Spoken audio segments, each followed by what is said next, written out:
How does anesthesia work?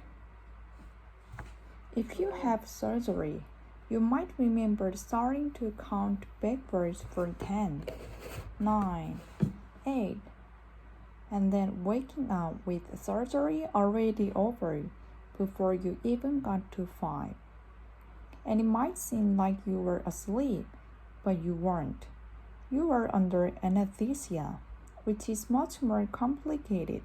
You were unconscious by or you couldn't move for memories or hopefully feel pain without being able to block all those processes at once.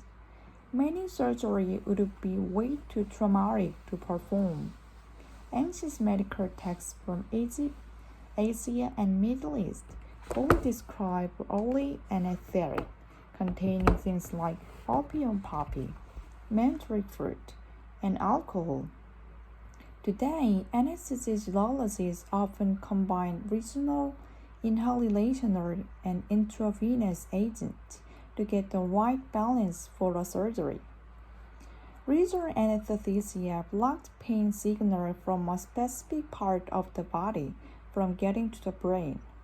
Pain and other messages traverse through the nervous system as electrical impulses. Regional anesthesia work by setting up an electrical barricade. They bind to proteins in neurons' cell membranes that let charged particles in and out, and lock out positively charged particles. One compound that does this is cocaine, whose painkiller effects were discovered by accident when an ophthalmologist intern got some on his tongue. It's still occasionally used as anesthetic, but many of the more common regional anesthetics have a similar chemical structure and work the same way. But for major surgery, when you need to be unconscious, you want something that acts on the entire nervous system, including the brain. That's what inhalational anesthetics do. In Western medicine, diethyl ether was the first common one. It was best known as recreational drug until doctors started to realize that people sometimes didn't notice injury they received under the influence. In the 1840s, they started sedating patients with ether during dental extraction and surgery. Nitric oxide became popular in the decades that followed and is still used today, although ether derivatives like sevoflurane are more common. Inhalational anesthesia is usually supplemented with intravenous anesthesia, which was developed in the 1870s. Common intravenous agents include sedatives like propofol, which induce unconsciousness, and opioids like fentanyl, which reduce pain. These general anesthetics also seem to work by affecting electrical signals in the nervous system.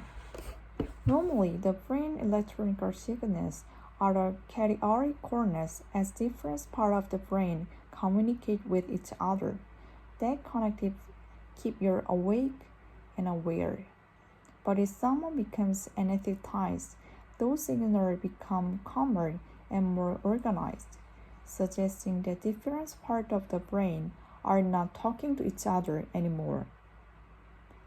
There's a lot we still don't know about exactly how this happens.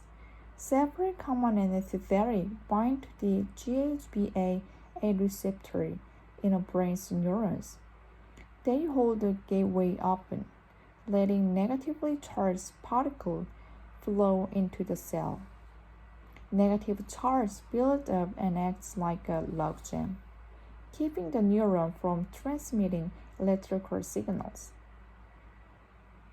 The nervous system has lots of these gated channels, controlling pathways for movement, memory, and consciousness. Most anesthetics probably act on more than one, and they don't act on just the nervous system. Many anesthetics also affect the heart, lungs, and the other vital organs. Just like early anesthetic, which includes familiar poisons like hemorrhoid and aconite, modern drugs can have serious side effects. So an anesthesiologist has to make just right balance of drugs to create all the features of anesthesia, while carefully monitoring the patient's vital signs and adjusting the drug mixture as needed. Anesthesia is complicated, but figuring out how to use it allowed for development of new and better surgical techniques. Surgeons could learn how to routinely and safely perform C-sections, reopen blocked arteries, replace damaged liver and kidneys, and many other life-saving operations. And each year, new anesthesia techniques are developed that will ensure more and more patients survive the trauma of surgery.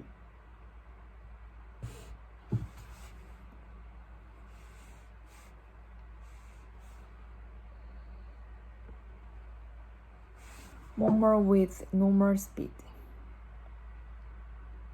If you have surgery, you might remember starting to count backwards from 10, 9, 8, and then waking up with the surgery already over before you even got to 5. And it might seem like you were asleep, but you aren't. You were under anesthesia, which is much more complicated. You are unconscious, but you also couldn't move from memories or hopefully feel pain.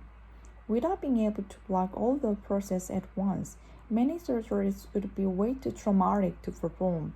Ancient medical texts for Egypt, Asia, and the Middle East all describe early anesthetic containing things like opium poppy, mentholic food, and alcohol. Today, anesthesiology often combines regional, inhalational, and intravenous agents to get the right balance for surgery. Regional anesthesia blocks pain signal from a specific part of the body from getting to the brain. Pain and other messages travel through the nervous system as electrical impulses. Regional anesthetic work by setting up electrical barricade. They bind to the protein in neuron's cell membranes that let charged particles in and out, and lock out possibly charged particles. One compound that does this is cocaine, whose painkiller effects were discovered by accident when an ophthalmologist intern got some on his tongue. It is still occasionally used as anesthetic, but many of the more common regional anesthetics have a similar chemical structure and won't work the same way. But for major surgery where you need to be unconscious, you want something that acts entire nervous system, including the brain. That's why inhalation anesthetic too. In Western medicine, diethyl ether was the first common one. It was best known as recreational drug until doctors started to realize that people sometimes didn't notice injury they received under the influence. In 1840, they started sedating patients with ether during dental extraction and surgeries. Nitrous oxides became popular in the decades that followed and still used to today, although ether derivatives like cibovirs are more common. Inhalation anesthesia is usually supplemented with intravenous anesthesia, which was developed in 1870s. Common intravenous agents include sedatives like propofol, which induce unconsciousness, and opioids like fentanyl, which reduce pain. These general anesthetics also seem to work by affecting electrical signals in the nervous system. Normally, the brain electrical signals are a chaotic chorus as different parts of the brain communicate with each other. That connectivity keeps you awake and aware. But if someone becomes anesthetized, those signals become calmer and more organized, suggesting different parts of the brain are talking to each other anymore. There's a lot of still don't know about exactly how this happens. Several common anesthetics bind to GABA, a receptor in the brain's neurons. They hold the gateway open, letting negatively charged particles flow into the cell. Negative charge build up and acts like a logjam, keeping the neuron from transmitting electrical signal. The nervous system has lots of these gated channels controlling pathway for movement, memory, and consciousness. Most anesthetics probably act on more than one, and it don't act just the nervous system. Many anesthetic also affect the heart, lungs, and other vital organs. Just like early anesthetic, which includes familiar poisons like hammer and aconite, modern drug can have serious side effects. So an anesthesiologist has to make just the right balance of drug to create all the features of anesthesia while carefully monitoring its vital signs and adjusting from mixture as needed. Anesthesia is complicated, for figuring out how to use it allows for development of new and better surgical techniques.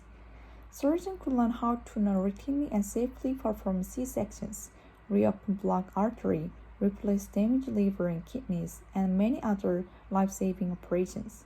And each year, new anesthesia techniques are developed that will ensure more and more patients survive the trauma of surgery.